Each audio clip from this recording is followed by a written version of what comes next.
Fala galera, mais um dia, mais um vídeo aqui no canal. E aí, como é que vocês estão? Bom, hoje eu quero falar sobre esse livro, né, O Homem Mais Rico da Babilônia.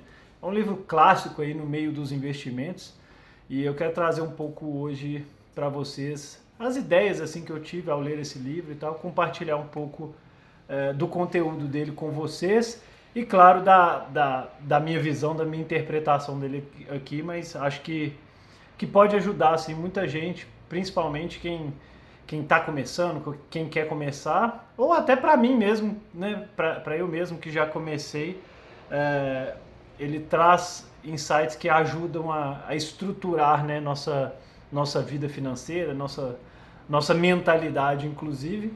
Então vamos lá.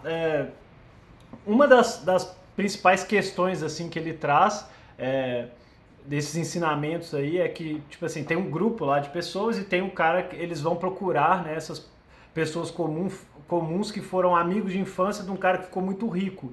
E eles falam assim, pô, velho, o cara não trabalhava mais que nós, entendeu? Tipo assim, o cara tava aqui no nosso meio. Como é que ele ficou rico e a gente continuou aqui na pindaíba, né? Aí eles foram lá, né, fazer a pergunta para esses caras, o que é um ponto bem interessante também, bem legal da gente pensar, tipo assim, pô, como é que eu faço? O que eu faço primeiro? Da onde que eu começo? E é um dos pontos que eu acho importante, mas que a gente acaba negligenciando, assim. Então, tipo assim, velho, quem que você conhece que é bem sucedido financeiramente e tal? Alguém, um tio seu, um primo? Procura essa pessoa, troca ideia, sabe? Tipo, na humildade mesmo, fala, como que você faz isso e tal. E também, né, não só essa pessoa, mas você pode procurar alguém na própria internet mesmo, que você consegue acompanhar o trabalho e confiar, né? Então, você procurar esses, digamos assim, mestres, pode ser uma solução e acho bem aconselhável, assim, de você começar, de você se nortear, de você tirar dúvida, né? Ter essas pessoas próximas. Como eu falei, se não tiver um familiar, você pode procurar alguém, acompanhar o trabalho de alguém na internet e aí adquirindo confiança e meio que se espelhar ali naquela pessoa para o crescimento. Que inclusive é uma coisa legal, né? Essas pessoas normalmente têm prazer em ajudar os outros a chegar no lugar que ela chegou. E assim as pessoas vão se ajudando, né? Então, procurar um mestre é um insight legal. E aí eles foram procurar lá esse cara e tal. E uma das coisas que ele passa é de você guardar pelo menos 10% do que você ganha. Lá no livro ele fala uma moeda de cada 10 que você ganha, mas aí você pode, né, fazer isso, transpor isso para nossa realidade hoje em dia, né? Que, e não da Babilônia lá, das antigas.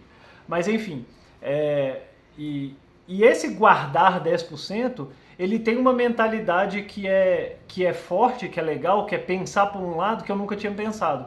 Que é tipo assim, você não está guardando esse dinheiro, você está se pagando, você está pagando para você. Porque que acontece, né? Tipo assim, quando a gente trabalha, a gente ganha o dinheiro ali mensal e tal, só que esse dinheiro vai embora porque a gente tem que pagar as coisas. Então a gente tem que pagar tributo, tem que pagar água, luz, tem que pagar a internet, você tem que pagar várias coisas, né? Então acaba que você não sente que você está ganhando aquele dinheiro, que aquele dinheiro é seu. Então, além, né, desse ato de poupar, você pode mentalizar isso como, pô, estou me pagando, estou pagando esse serviço que eu estou prestando, né? E dessa forma você colocar aquilo ali como uma obrigação mesmo, igual você precisa pagar a conta de luz, você precisa se pagar por aquele trabalho. Mas sempre tem aquele discurso, mas eu não ganho o suficiente, eu ganho muito pouco, eu não consigo poupar nada, eu estou endividado. Cara, esse ponto é muito sensível, mas é um choque de realidade no sentido, se você está gastando mais do que você ganha, você tem que mudar isso, cara. Você tem que mudar isso, porque não vai ter a mágica ou um salvador que vai vir te salvar financeiramente. Você tem que colocar a sua vida financeira nos trilhos. Aí você vai falar, ah, mas eu ganho 1.500 reais, não consigo guardar nada. Não, por exemplo, não faço dívida, mas não consigo guardar nada. Cara, vende paçoca que você vai conseguir aumentar o seu rendimento ali e você vai conseguir guardar esse valor, você vai conseguir se pagar no final do mês, entendeu? Então, tipo, 1.500 reais, você vai, 10% vai ser 150 conto. Então, tipo assim, no mês você consegue vender no paçoca fazer mais de 150 conto.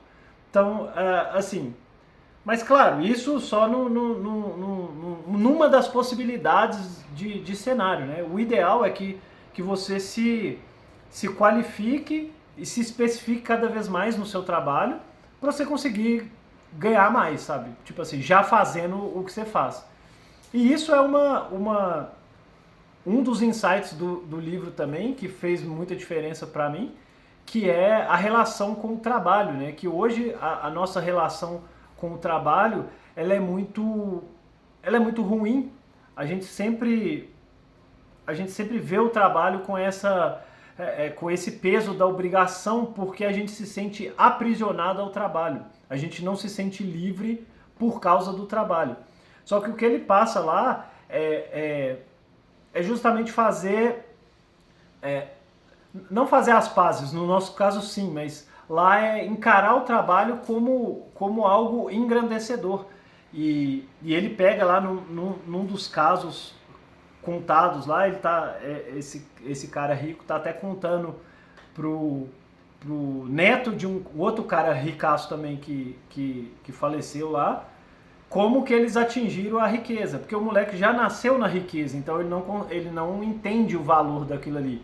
E aí ele vai contando a vida dele e como ele era um escravo. Tipo assim, ele era escravo, saiu de escravo para uma posição dos caras mais ricos lá da cidade. Então, tipo assim, e a relação dele com o trabalho fez total diferença. Do tipo, cara, eu sou escravo, mas eu vou colocar o trabalho, eu vou fazer meu trabalho com a máxima dedicação possível, sabe? E não importa. E assim ele foi mostrou serviço para um senhor lá que era padeiro, que comprou ele, e aí ele começou a fazer pão, aí ele tinha um horário livre, aí ele pediu autorização pro dono dele para ele fazer pão para ir vender, e aí ele dividia com o dono o lucro. E assim ele foi galgando espaço até ele conseguir a liberdade dele e ir produzindo e se pagando nessa mentalidade de poupar os 10% do salário, né? E essa relação de amizade com o trabalho mesmo é muito interessante de se pensar, porque eu sempre pensei, pô, quero aposentar, né? Tipo assim, pô, quero ficar à toa. Por quê? Não porque eu não goste de trabalhar, né? Esse ponto que é interessante, mas a gente pensa na liberdade que a gente vai ter quando a gente não tiver que trabalhar ali de segunda a sexta, de segunda a sábado, né? Só que o problema não é esse, né? O ponto não é esse, não é o não gostar de trabalhar, de produzir e tal, porque isso gera algum tipo de satisfação, porque a gente está essa satisfação de servir, de produzir, de ser útil de alguma forma para alguém ou para a sociedade, traz um sentimento bom, né? Só que o problema é esse aprisionamento que esse sistema, da forma que esse sistema atual funciona, e que a gente fica louco e estressado por causa de trabalho. Deixa eu tomar água aqui. Mas a questão é conseguir fazer essa amizade com o trabalho, de nunca querer parar, sabe? Tipo assim, pô, eu quero trabalhar, eu quero exercitar, eu quero criar coisas, eu quero usar minha criatividade, solucionar problemas, porque Nossa senhora, tô engasgando aqui.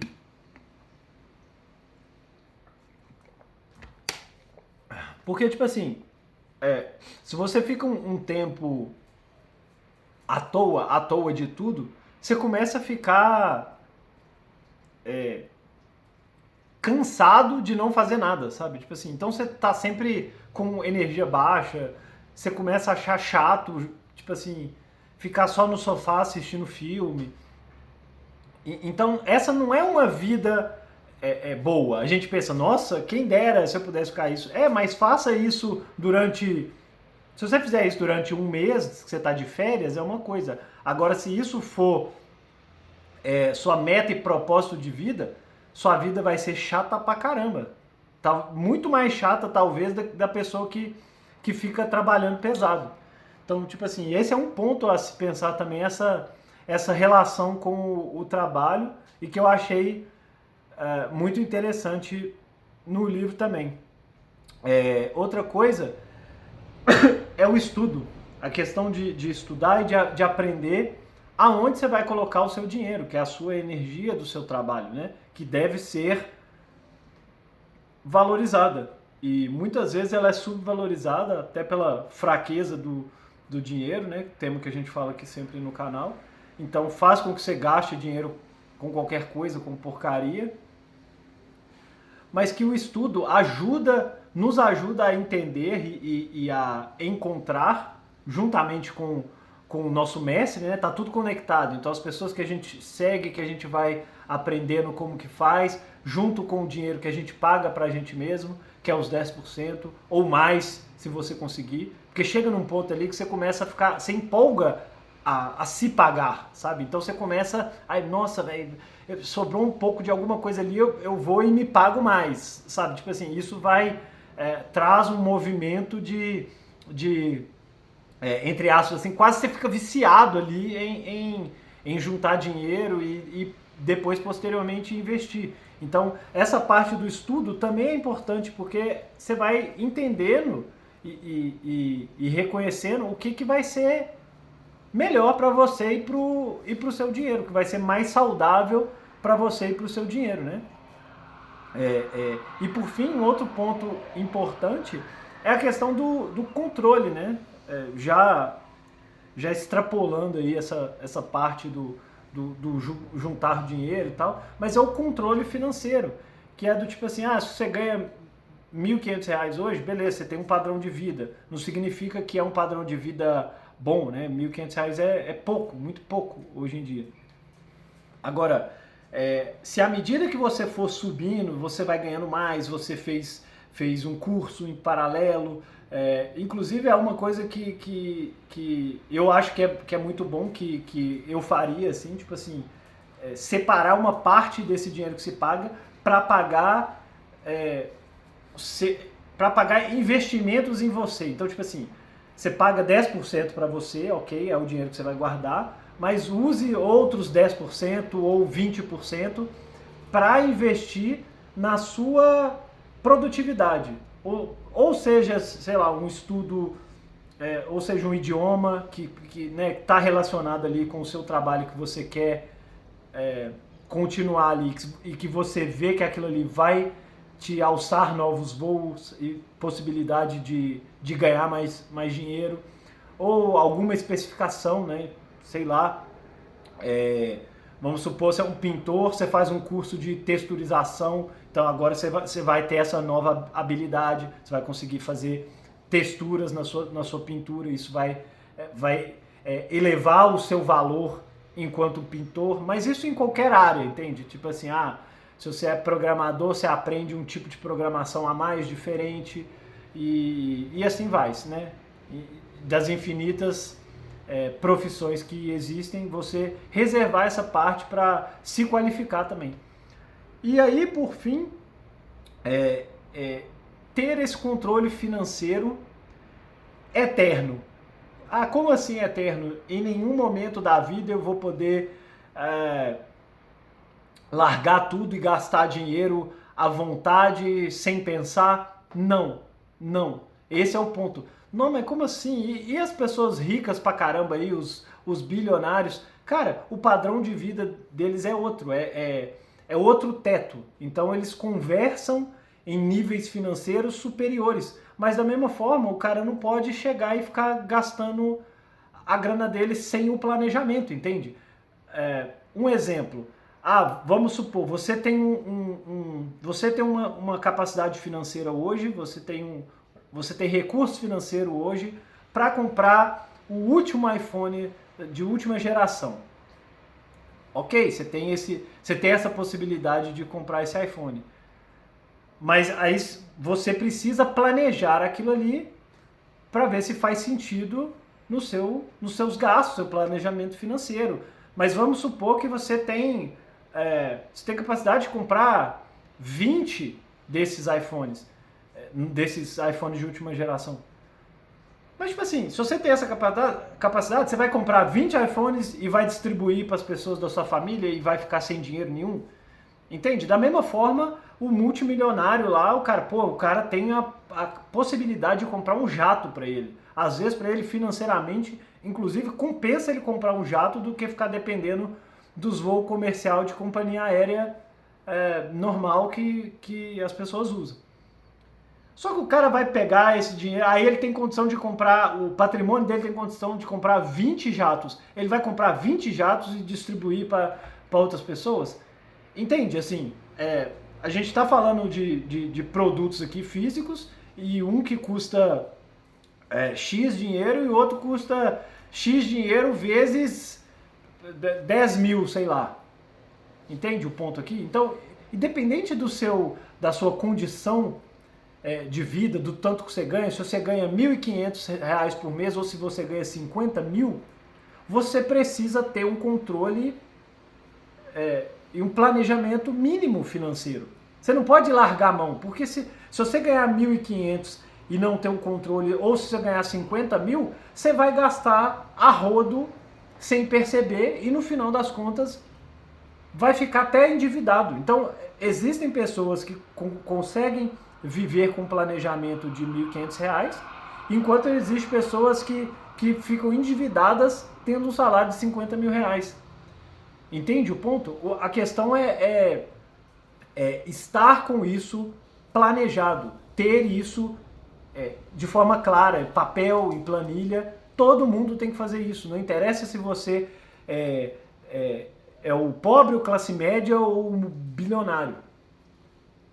E esse é um ponto interessante também, que a gente fica com aquele sentimento assim, sei lá, ganho 3 mil reais, pô, se eu ganhar 10 eu tô feliz da vida, vou ficar largadão, vou poder gastar à vontade. Cara, rapidinho seu padrão de vida chega no nível e você não consegue, e você não tem a sensação de que você tem esse dinheiro infinito. Aí você fala, pô, agora eu ganho 10 mil, mas eu tô na mesma. Não, mas se eu ganhar 50 mil, e da mesma forma, aí de alguma forma você começa a ganhar 50 mil e você não tem um planejamento financeiro e cai de novo na mesma cilada. Então, o planejamento financeiro é importante para qualquer pessoa, para todo mundo. Bom, é isso, galera. Esses os insights que eu queria compartilhar um pouco sobre o livro. Eu recomendo a leitura, é um livro legal de ler, assim, que traz essas histórias, né? São essas historinhas assim da antiguidade relacionado ao dinheiro e recomendo muito, assim, acho legal você que está interessado, né, a enriquecer, você quer ter mais dinheiro, né, você já entendeu que a riqueza não é satânica, problemática, né, que muito pelo contrário, a abundância é uma coisa boa, sagrada e que boas pessoas com boa mentalidade podem fazer excelente uso de uma condição financeira melhor. E eu quero chegar lá, eu estou nesse caminho também, eu busco esse caminho, então recomendo bastante aí o livro. Beleza? É isso, galera, muito obrigado aí por acompanhar o vídeo até aqui. Se inscreve aí no canal se gosta desse tipo de conteúdo, se quer continuar a acompanhar, e deixa o like aí também para ajudar na divulgação do vídeo e do canal também. Um abraço, até mais.